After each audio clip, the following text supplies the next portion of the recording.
Hi guys, আজকে আমি কি রান্না করছি জানো? পনির আর ডিম। তো পনির ডিমটা যে কীভাবে রান্না করলাম সেটা দেখার জন্য তোমাদের কিন্তু পুরো ভিডিওটা দেখতে হবে।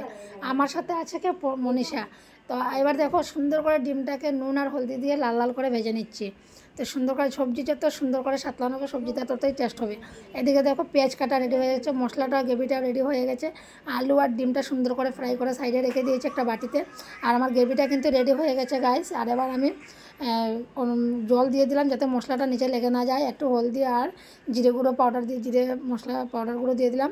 আর ধনিয়া পাউডার দিয়ে ধনিয়া পাউডার দেবো, কিন্তু ধনিয়া পাউডার নাই গাইস। ধনিয়া পাউডার নাই, যাই কারণে আমি আর ধনিয়া পাউডার দিলাম না। এবার জল দিয়ে দিলাম পরিমাণ মতো, জলটা দিয়ে দিলাম। আর এই জলটা সুন্দর করে মিশ্রণ করে নিচ্ছি ঝোলের মশলার সাথে। আর এবার মশলা যা সাতলিয়ে রেখেছে সব দিয়ে দিলাম।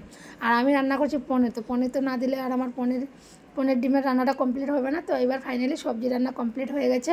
তো এবার আমি দারচিনি গরম মশলা যেটা ঘরে বানিয়ে রেখেছি সেটাই দিয়ে দিলাম। আর টেস্টের জন্য 1 চামচ ঘি দিয়ে দিলাম। তো গাইস, আজকে যে আমি পনির দিয়ে ডিম দিয়ে যে সবজিটা রান্না করলাম, এটা কেমন হয়েছে রেসিপিটা আমাকে কিন্তু একটা কমেন্ট করে বলবে। তোমাদের কমেন্টের অপেক্ষা রইলাম। আর আজকে ছোট্ট বলাটা এখানে শেষ করলাম। Bye bye.